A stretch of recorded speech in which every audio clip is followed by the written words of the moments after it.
channel.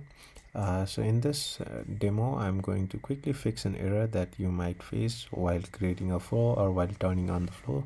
So I'm trying to turn on this flow, and whenever I try to turn on, I get this error called flow client error returned with status code forbidden.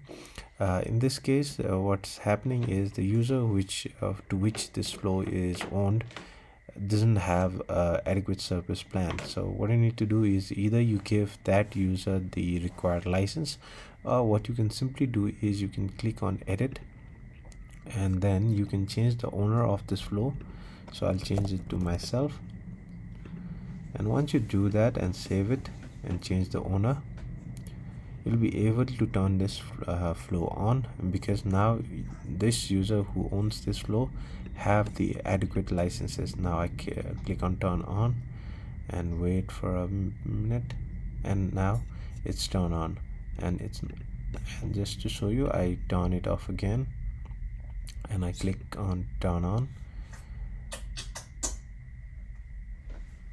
and see turning on. But if I switch it back to the previous user, I go edit and I give the old user, now it says that the owner of this flow needs a premium license.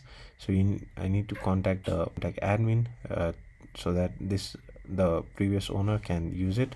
But let's say somebody already owns a flow and then the access got revoked. In that case, the flow gets turned off and it cannot be turned on until some other user who have the right privileges becomes the owner of it.